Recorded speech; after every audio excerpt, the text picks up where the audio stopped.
Before I hand over the microphone, so to speak, to you two, I think Sue Fuller does need introductions.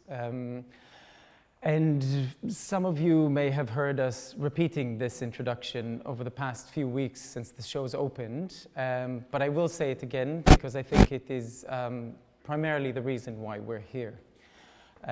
Sue Fuller, an American artist that was born in 1914 and passed away in 2006, is a hugely complex and interesting figure within the context of post-war art from the 1940s onwards, and a very interesting link to look at in the context of geometric abstraction, and more broadly in kind of material and technological experimentation during these decades. We started work on this exhibition quite a long time ago, thanks to, not to ourselves, but to some collectors who had a real genuine and enthusiasm to her work and introduced her to us. When the process started, there seems to have been very little threads to hold on to, no pun intended, but there really felt like there was very little written about Fuller from anywhere after the 1970s, with the exception of very, very few scholars, which we immediately sought after and started looking into their work, and where does this body of work sit. Fuller starts her kind of artistic career, if we want to call it that, as a young person who pursues, it seems, three paths at the same time.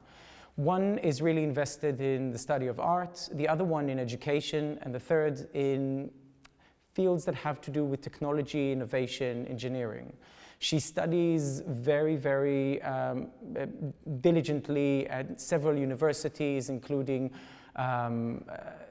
Columbia University and the New School in New York, and she studies art with people like Hans Hofmann and attends lectures and seminars with Joseph Albers.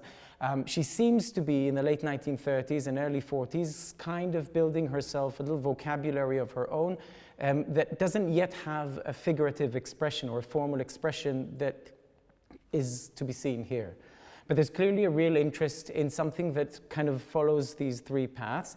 And so in the early 1940s, at the New School in New York, she attends the lectures and starts studying with an English teacher called Stanley William Hayter, who some of you might know actually from a different context and the main principal enterprise of his career, which was Atelier 17, a studio and workshop and school for printmaking that he set up in France, in Paris, in 1929, and became a real center for printmakers in the 1930s, from Juan Miro to Tanguy, to many, many other artists, including American artists who came to Paris, like David Smith, who worked and experimented in the studio.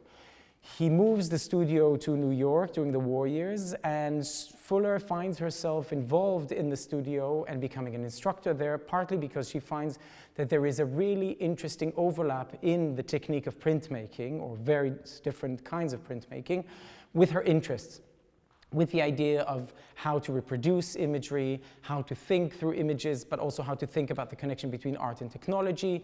But also she finds an expression to her interest in teaching and writing. During those years, she publishes an article about Marie Cassatt and her methods of printmaking. She develops interest in education and writes and publishes on that subject, but within the context of art history.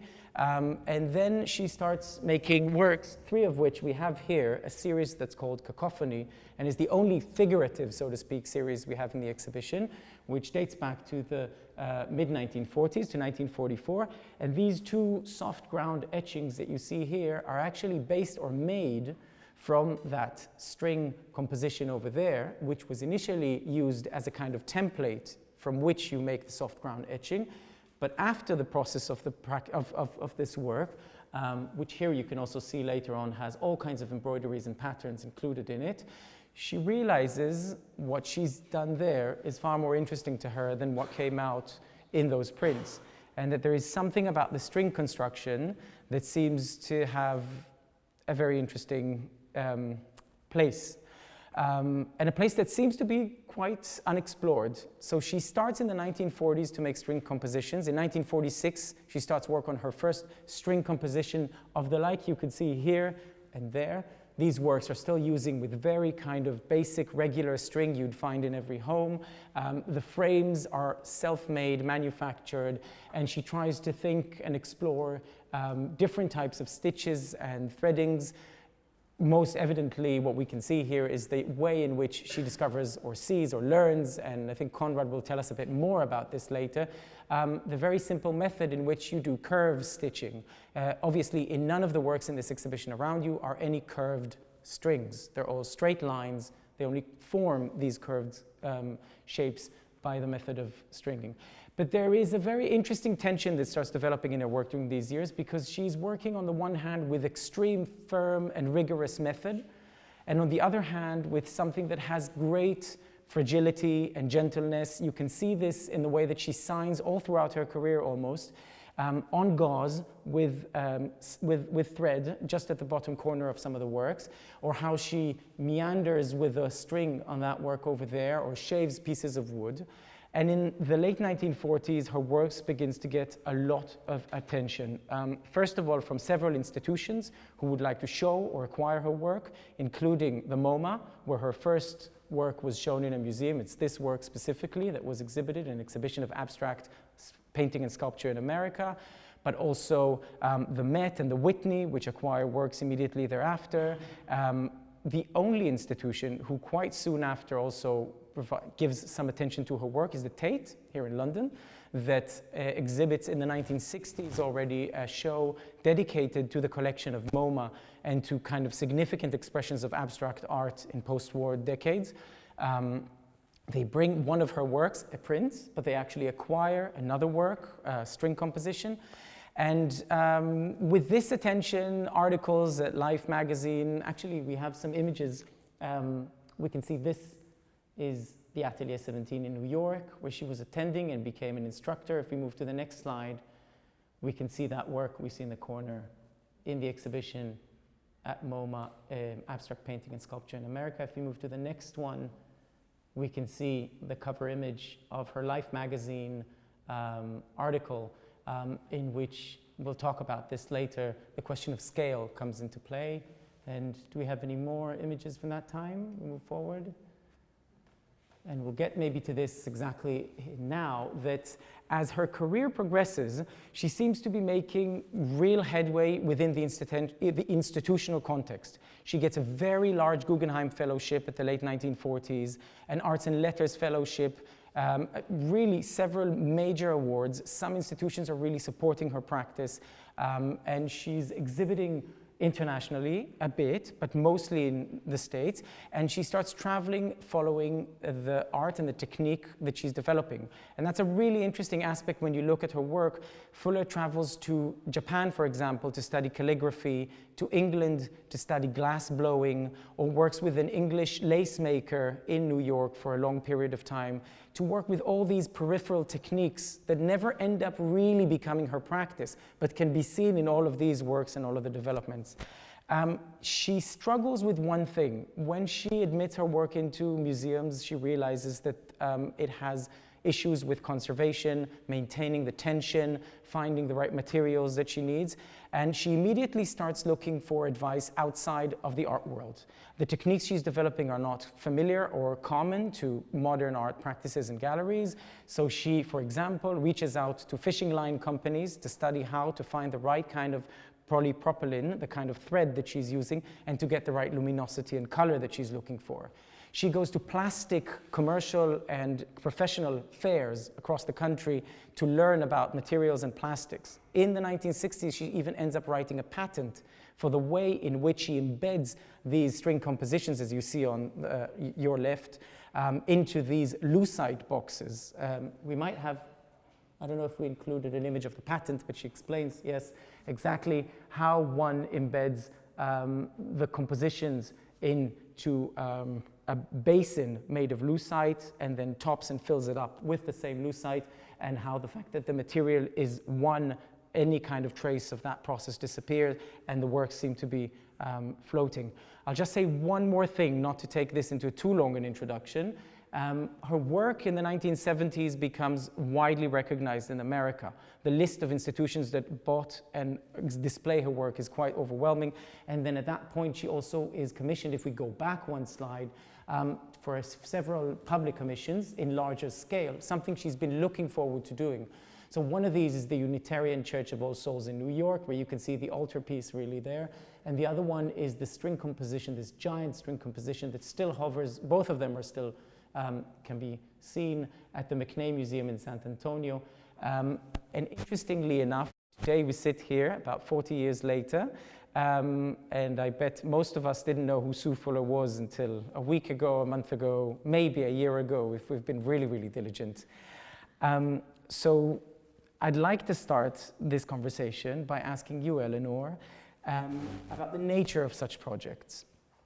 I know you've worked on more than one, but particularly we've been thinking about the Lee Krasner exhibition, and Lee being definitely a wider known artist than Sue Fuller, but still I believe bringing that exhibition to London after so many years that there hasn't been any kind of retrospective of her work was an interesting project. I don't know if you want to say anything about that or about the nature of such projects in this context, because I'm kind of curious to see what did you take any of that into consideration when you curated the show, when you worked on the publication with these, yeah. Yeah, I mean, I think, thank you for that wonderful introduction, whistle-stop tour through Sue Fuller's life. I think it's a very good question, because one of the first reviews that came out of the Lee Krasner show, I won't name the publication, but you can make your own guess, said, has there ever been a more apt show for our #MeToo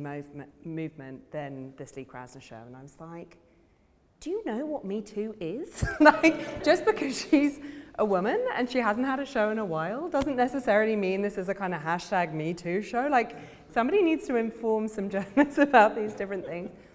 But we, you know, there have been a number of different exhibitions, particularly of women artists, that are sometimes seen as what used to be in the 70s in a slightly damning way called herstories. And so I think the first question has to be, what is the work? What is the quality of the work? Like, biography aside, everything else aside, what is the work and what does it do to us now? Does the work feel exciting, poignant, relevant? Does it feel like it has something to say to our contemporary moment? And does it feel like it has interesting stories to tell about the cultural context in which it was made? If the answer is yes, then you've got the beginnings of a show. But then the secondary questions about this is a person who was seen and kind of long forgotten, and can often be about the institution or the people staging it wanting to give a little pat on the back to themselves. And actually the truth is often that they haven't been forgotten, or they were forgotten in certain sections of the world. You know, Alma mentioned Ruth Asawa. I mean, in San Francisco, there is an annual Ruth Asawa Day, you know, where like across San Francisco, schools, kids celebrate Ruth Asawa by making Ruth Asawa work. That's been going since, I think, the 90s. I mean, she is not a forgotten figure there. But in Europe, we've just been very slow to give her the same kind of acclaim or recognition. So we also kind of have to be a little bit careful about when we think of someone as forgotten, like forgotten sort of for whom, basically. Yeah. At the same time, I do think this is a really exciting moment in terms of people having a real appetite for new stories and for more complex stories, and to say, okay, you think you know the story of what's happening in New York in the post-war period. No, you don't. Here are some other figures that are going to complicate and enrich that. And I think there was a moment when, just speaking as an institutional curator, you could have put forward an exhibition of a name that maybe nobody had heard of, and there would have been a degree of real apprehension about whether or not this was going to fly. And you don't get that in the same way, I don't think, anymore. So that is certainly a kind of symptom of our current moment, that people are ready to like open things up a bit more. But did you find that the task for you was different in any way because of any kind of lack or gap? Yeah, enormously. Yeah. And that's the other thing that people don't really talk about, is there are some very, very practical things that you will have encountered that haven't been done. You don't have photographs, you don't have an inventory, you don't have a catalogue raisonné. Where you do have photographs, they're so bad you think you don't want to include the work, and then you see the actual work and think it's completely magnificent, you know. So you have to go in, ideally with an artist who hasn't been shown in a significant period of time, you need to get your, you know, self out there and go and visit every single work in the flesh and go and make an assessment based on what you're finding.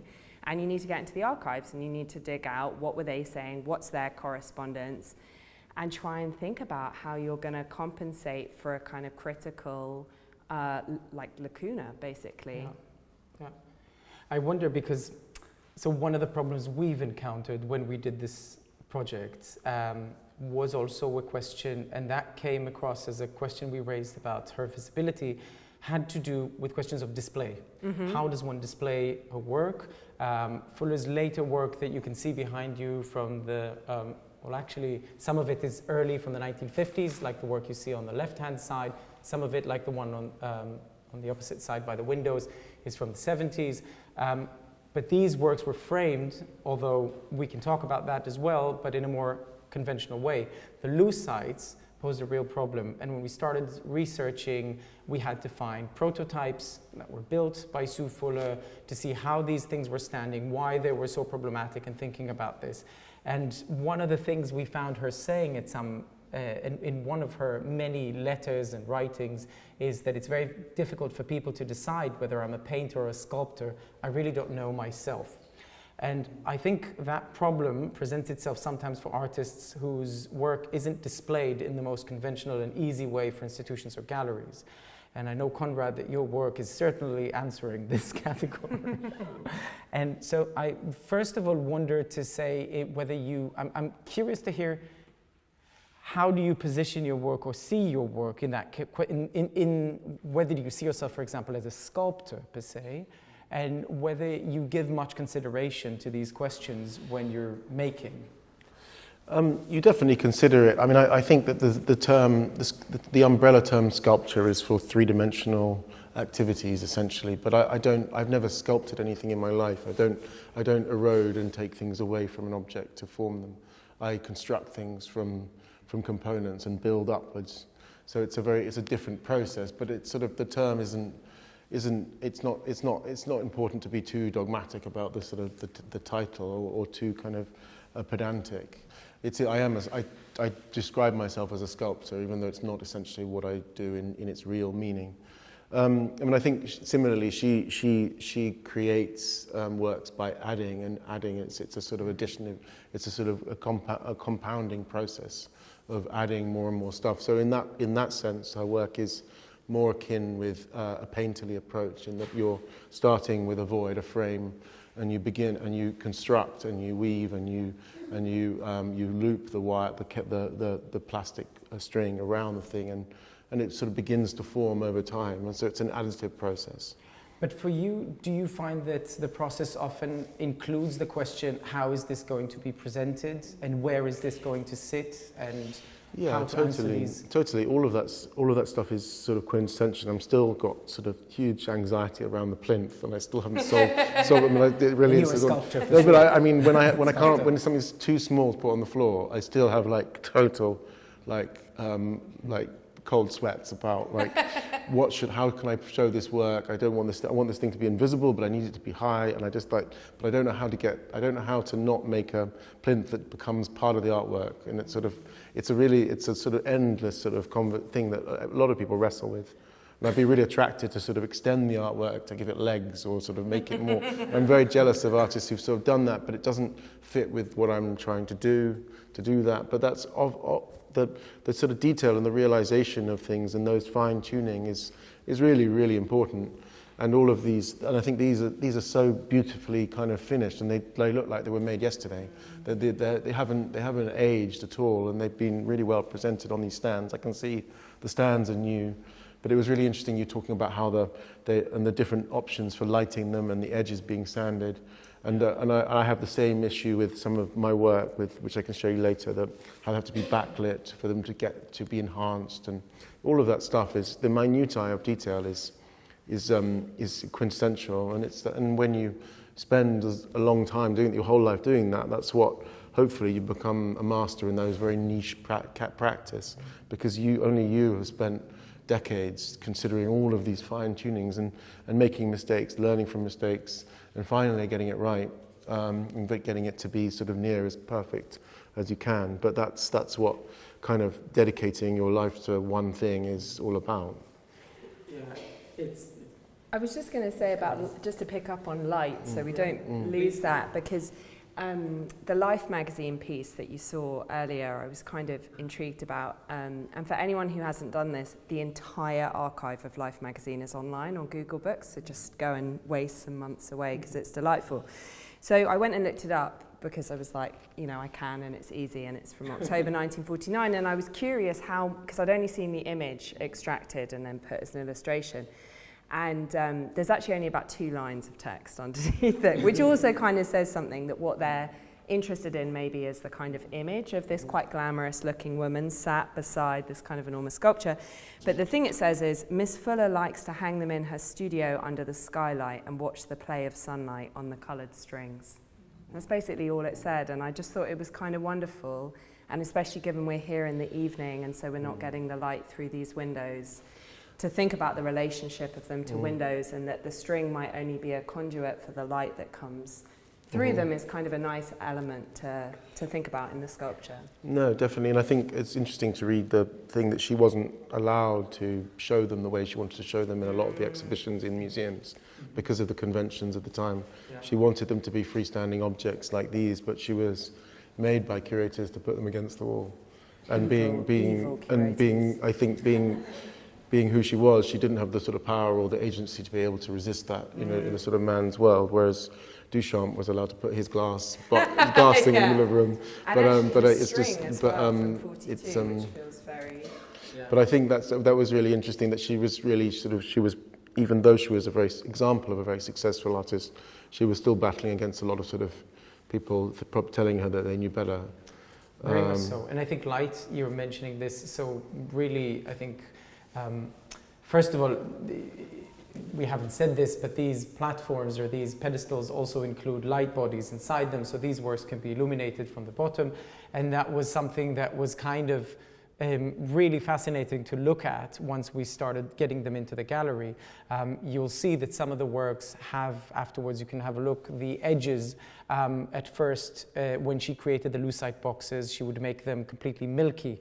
So the light didn't come through as well as she hoped for. But these were really interesting experiments in the way that it did come through and what came out of this. And then in works like the last one over there, she completely made the entire body of the lucite transparent, so the light almost penetrates through and goes above. So then in some cases later on, she would put this kind of milky finish on the top bit, so it kind of reflects it back. And exactly that kind of experimentation you talk about, that takes an artist an entire lifetime to finalize and finish and discover. But how much I think, and I bet you agree, Eleanor, that institutions can help in this or be very, very much a part of the problem. And in some of these cases, it depends. To do a bit both, Yeah, not to make life too easy. But they're really interesting in that sense, and it really interesting is to think how much she had to struggle with the fact that light isn't a permanent, like you say, and she saw them with this skylight, but then in the evening, there's kind of a real problem there that she seems to be groping with all throughout. But you mentioned that life piece and that image, which I think as well, I kept looking at it and thinking, is this really great? Can we see that image back again? If we go back, is this a really great image or a really, really bad one? We shouldn't be, that puts her in the context of a seamstress rather than a practitioner. Does it make her look grand or feminine? How is that positioning her? What kind of context does that bring to mind? Is that kind of a craft and hobby magazine, or is this a proper art magazine? And all these questions started coming up with the process, but I think they also accompany her career and her place in it. But more than this, it also brings back the question of scale that I really wanted to push back to you, Conrad, again, because I think that until we saw these two later works in large scale, I think one sees these works differently. And there's something when you start seeing these things in really large scale that you realize that these have that kind of infinity, that kind of really large scale into them as well.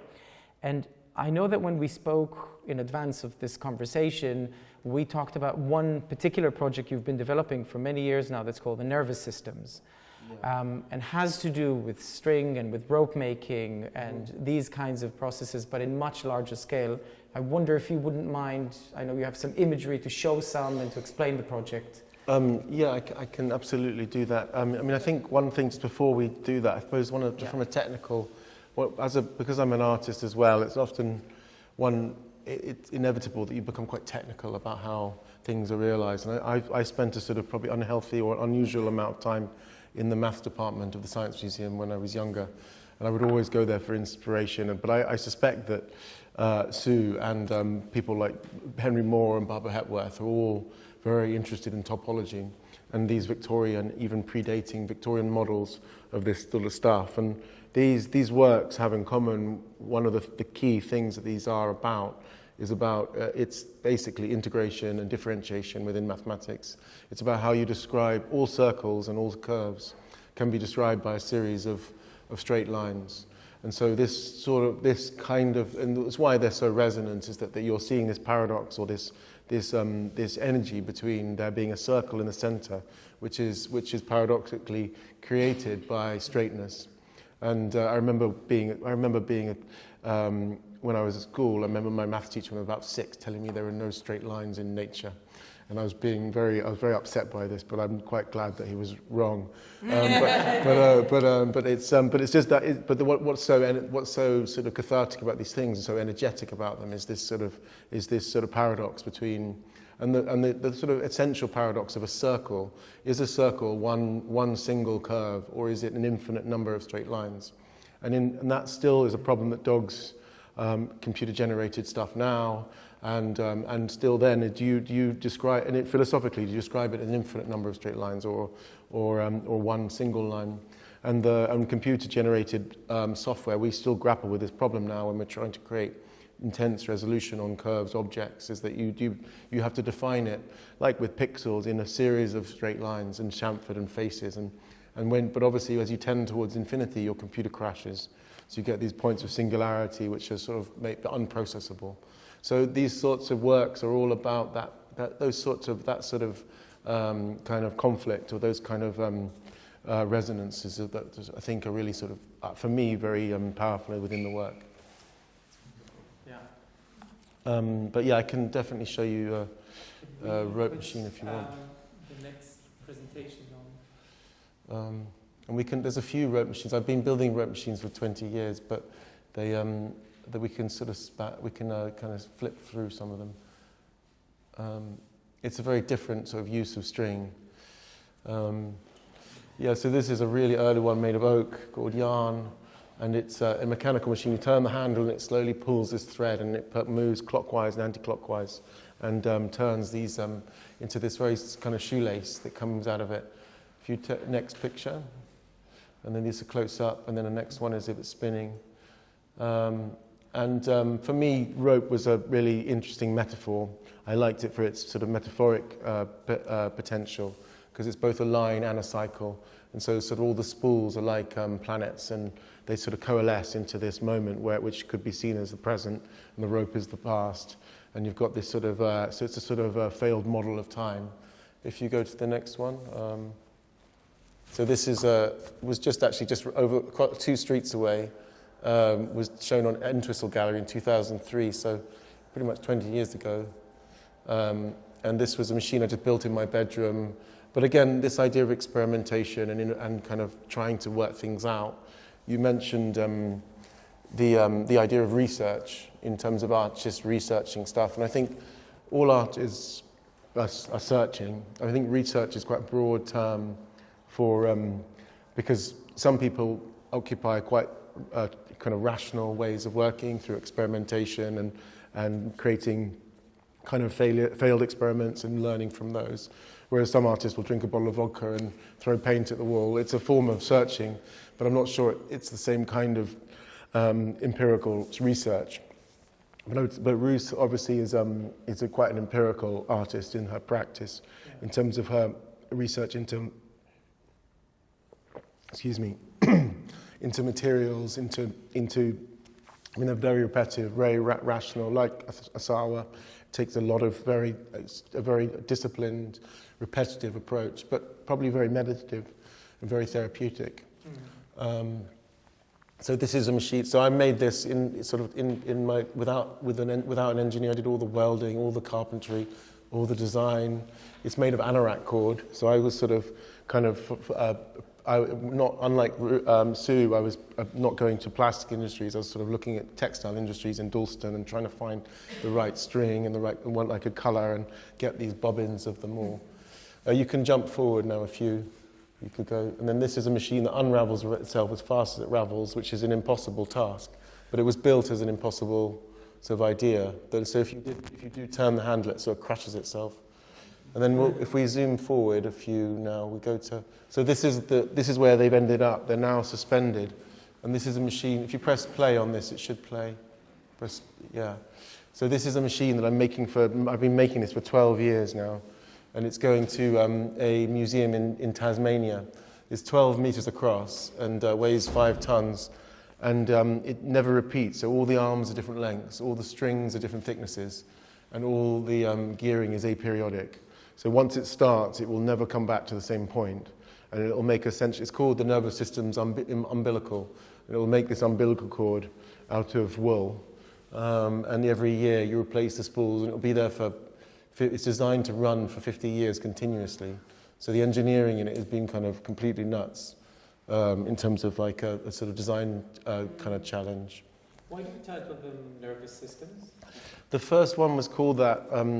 It had this 2 sides to it, so a left and right side, and it made this double helix. I liked trying to sort of reappropriate that word, the nervous system, into a system that was nervous. And I was like frantically trying to finish this thing, so I was totally nervous about the show. So I was like, it was at the time, but it's a title that's really stuck with them, in that I think that what I really like about this one now, since it's kind of in the celestial, it's sort of working in the above you, and it's going to be there for such a long period of time, and it's going to make this rope, durational piece of rope, and the rope's going to gather at the bottom of this tower that it's in. Is that it's become much more about, rather than about time, it's much more about climate, in that it's this sort of very complex system that feels very vulnerable and sort of on the edge of collapse. And you've got, but it's essentially a chaotic system, which is producing a sort of predictable outcomes within a certain range. But for me, it feels that it's sort of will be a changing relationship to us towards climate, in that the more we understand about our own climate, the more nervous we're becoming about how fragile it is and how prone it could be to collapse. And so this piece and a lot of these early machines and these systems I make, they have this sort of hope for this energy, which it wasn't intentional 20 years ago, but I think one of the reasons people responded to them so much was they were so on the edge of failure that they were very kind of exciting, whereas I was just like terrified they were about to break. But actually it was really successful in terms of them being an artwork, because they really had this sort of energy of catastrophe.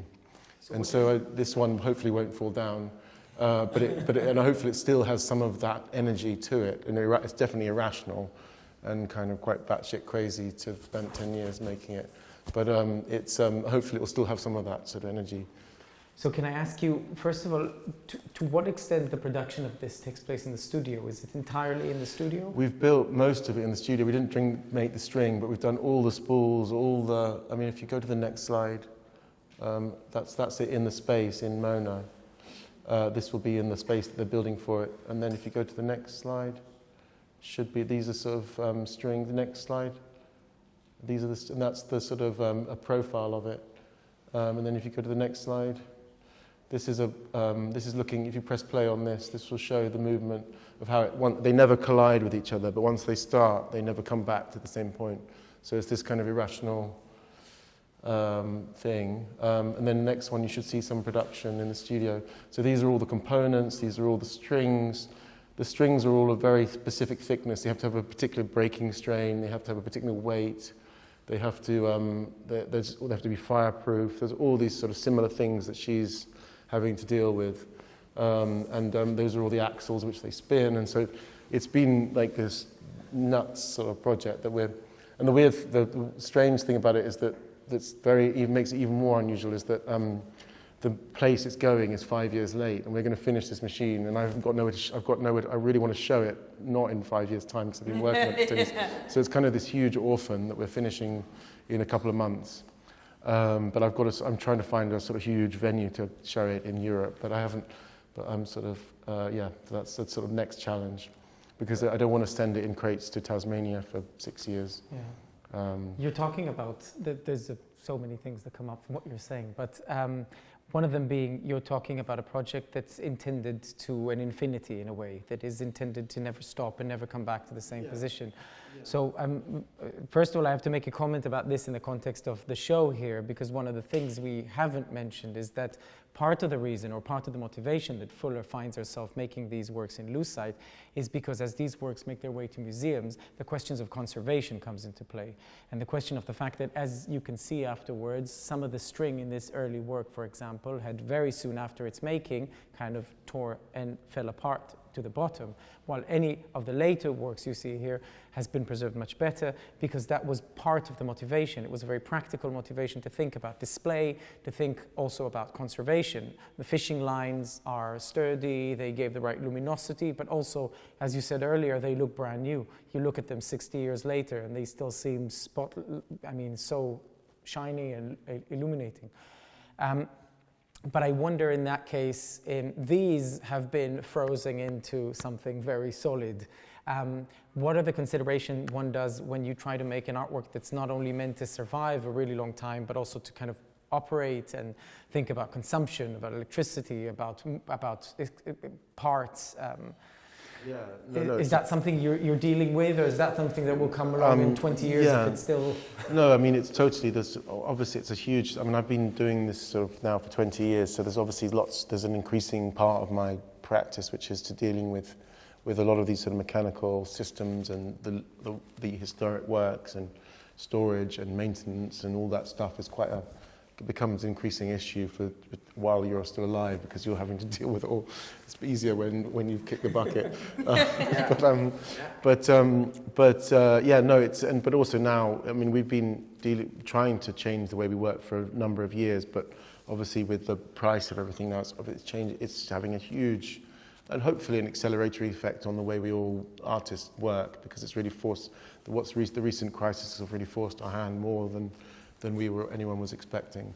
But I've been trying to sort of change the way I make. This one is such an old project that it's quite a heavy thing, but we're trying to completely change the processes when we make stuff. So rather than using sheet material, I'm trying to cast elements using green hydrogen, and so completely rethink the way that I construct three-dimensional objects. And so there are actually casting, which was a really intensive way of making before, is actually becoming to the fore of a much greener way of making, because if you can power the furnaces using renewable energy or hydrogen, you can completely decimate the carbon footprint, because whereas sheet material is still very heavy, carbon heavy. So there's sort of really interesting ways, and I think, but that back to the point with Sue's work or with anyone's work, with technology, I think that it's a mistake to think that she's alone in her response to technology or industry. Mm-hmm. And if you look at painting from the Middle Ages from Venice in the Renaissance, there's this sort of assumption now that painters aren't scientists because we all buy the tubes of paint and the canvas ready-made. But actually, back in the day, these things were hugely experimental, scientific things, with people mixing strange things together, and it would fall off the canvas a day later, and no one knew what they were doing. There was no sort of books or manuals on this stuff. It was sheer experimentation, just like Sue when she was going to these plastics fairs. Yeah. This was sort of bleeding edge trade stuff that is no different from Venetian painters in what they were doing, and it's so important for artists to embrace technology, and just like painting has been transformed by the camera, if we don't embrace technology and we don't try and use it, we become quite irrelevant quite quickly. Yeah. And it is a really important sort of thing. And she's not, but it's her work because it's so exposing of its process. You can see it quite easily, but a lot of people would hide their process more. Yeah. And I think she's a victim of her process being quite exposed in what I read in the book about the crafts fairs and the sort of stuff, and it becoming quite adopted quite quickly as a sort of craft thing. And I mean, I remember doing it at school in the 80s, doing these sorts of differentiated patterns and things, and it's a lot of fun. But I can see she was probably, as a teacher as well, doing that conflict of being really generous, but then your process is becoming completely out there. Completely. But funny enough, you speak of experimentation. We look at her frames. She has this moment where she says, I have a closet full of learning by doing attempts of frame making. She started her career making these frames in a very kind of makeshift way, and then gradually finding the right people who do these frames and how to find that negotiation with tradespeople, with professionals. And this is where, Eleanor, I wanted to ask you something about going back, exactly as you pointed out, to the moment in time we're talking about. And if you don't mind, I want to quote a little bit of what you've written about with Asawa in your latest article, where you said, Asawa first experimented with wire forms in the summer of 1947. So Sue Fuller starts work on her first string composition in 1946. So really the same time area. After watching a Mexican craftsman in Toluca make baskets for storing eggs. She liked the simplicity of the looping line, and wire was cheap and plentiful at a time when art materials were scarce. And then later on, you have another mention in the article where you discuss these kind of inspirations, but from a different perspective. And you say Asawa's attraction to natural geometries was partly influenced by Buckminster Fuller, who, by the way, has no connection to Sue Fuller. Of a blood relation. Who joined the faculty at Black Mountain in 1948 with, as she put it, his magical world of mathematical models packed in an aluminum trailer. Asawa took his architecture and industrial engineering classes and watched as he constructed the first of his geodesic domes. He liked to suspend students, you add here, from the ceiling to demonstrate its resilience. I'm curious about the context in which Fuller's work emerges, and this is something we've been talking a lot about.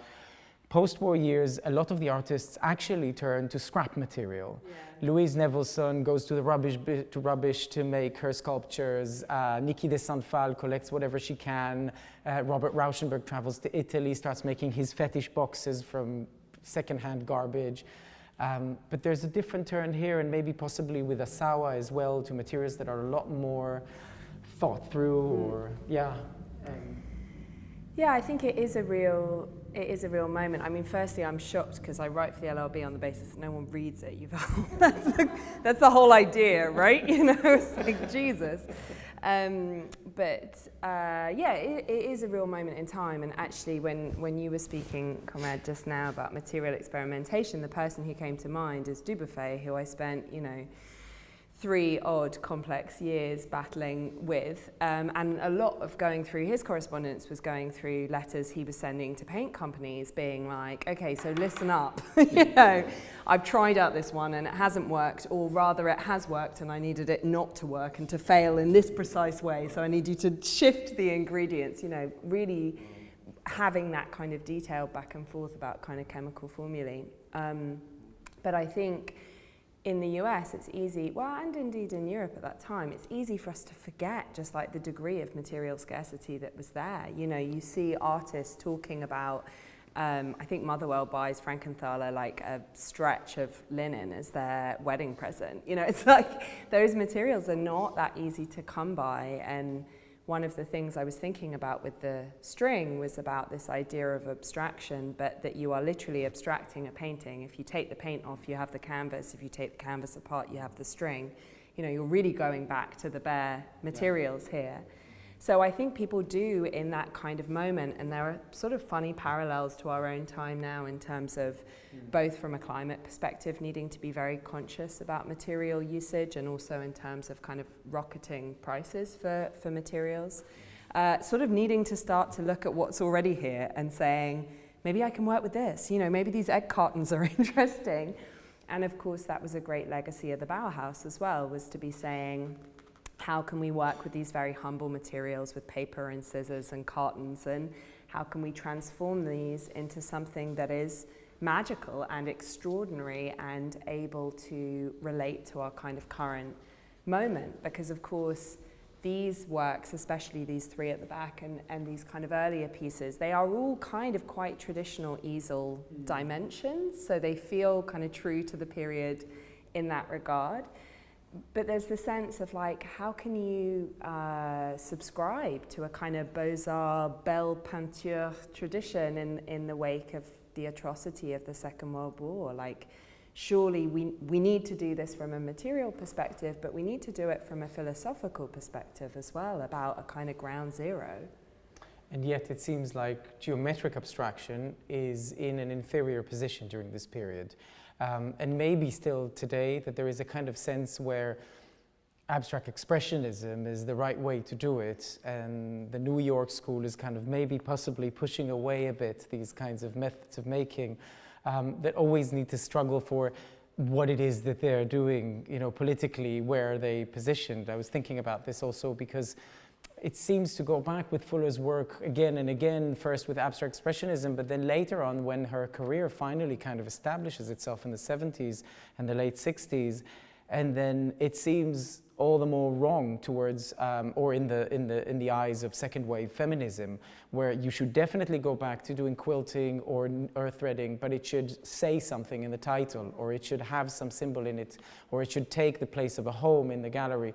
And the turning to abstraction seems almost kind of apolitical. And it's interesting, I think, because today, when we look at her work, there seems to be so much struggle throughout these years about, you know, how to work against the institution, how to work against an art market or an art world. And precisely this thing we've all kind of been mentioning earlier on about her career booming and yet working with galleries that are possibly on the margins of the art market, that maybe also deal with design, maybe also deal with craft also. And that kind of inacceptance of how does this fit the bill. I don't know, and this is possibly for both of you, where this sits, where do you feel that sits today? Whether geometric abstraction still has, I mean, you know, much of your work, Conrad, has kind of an association with that tradition, and I'm just trying to position where does that legacy sit today? And also for you, Conrad, whether you see yourself still connected to kind of traditions of that practice, historically speaking. I mean, I do, and I think there's huge potential. My monograph is called Psychogeometry, which I had thought about calling it for ages, and then I obviously doing due diligence, I googled the name, and it's used by Montessori. Maria Montessori coined it in the 1920s as this term for children before they've learnt language to create sequences of pattern and progressions of objects to create new neural pathways in people before you can communicate through words. And so it was, and I acknowledged her in the book, but but for me it was sort of perfect. And I think that there's a really, there were two quotes in the book that sort of I was thinking about over the night, but one of them is that her use of titles, that she doesn't want to give them titles because she wants the viewer to be allowed to see what they want in it. And that's actually a very advanced, I think she said that in the 50s. That's quite an advanced conceptual sort of position to take, where it's sort of more about the death of the author. But I think that, and she also, another point mentions, I'm not a Navajo Indian or a South Sea Islander, but I produce from a more complex cultural pattern. My expression in string took on a different, so my expression in string takes on a different character.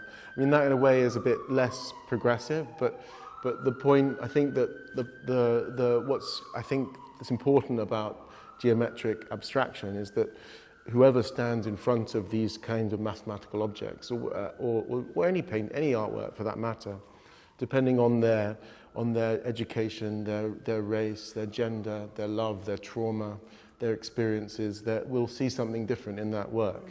And that's what's exciting to me, is the poetic potential of what people see in it, not what reason I made it. And so these works on the wall will always conjure something different. And they may have low points where people don't like them anymore, and they may have real moments where everyone goes completely crazy about them again, but they will always shift, and there will always be these moments, and people will always see something different in a piece of poetry, whether that's an artwork or some prose. But that's what's exciting to me, is the breadth of interpretation. And I think, so there'll always be a place for this kind of work, I'm sure. I don't think it's dead. It's just, it's ongoing. Eleanor, do you think you find yourself as a curator needing to dub this kind of work more, and that you have a role when you do exhibitions? I'm thinking even about Lee Krasner again, the tearing of her, she's kind of, there's a big discussion about her later works from the late 50s, I think, where she starts collaging or tearing down works, paintings, drawings, earlier work, and recomposing them, and kind of really going into a field of abstraction. I wonder sometimes exactly the question is, so what does, for example, do you talk about technique? Do you talk about the story? I mean, the answer is obviously often in between. But I wonder if you have a stand in that respect, whether any narrative should be provided for this, and whether this, Yeah, I mean, when you were originally speaking about geometric abstraction, you were speaking about it in relation to abstract expressionism. And I thought it was interesting just because it's sort of having a bit of a moment or a heyday now, but it's worth remembering that the Royal Academy show in 2018 was the first time we'd had a group show of abstract expressionist work in the UK since the 60s.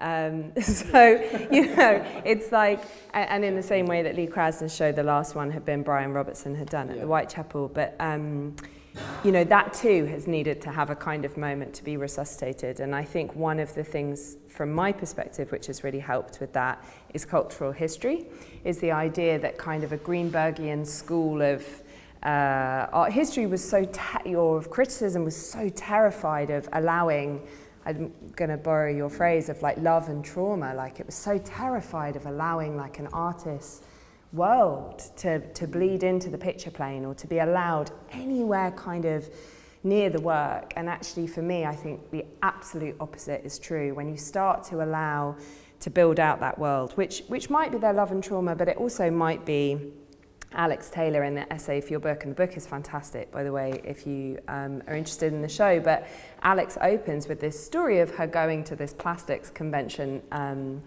and her sending a kind of a postcard from there. That too is part of your love and trauma, right? It's part of the kind of minutiae of what goes into your world building. So I think part of what has made it easier to present really kind of exciting, vivid, abstract work is being able to build that picture around it. A perfect finish. Thank you.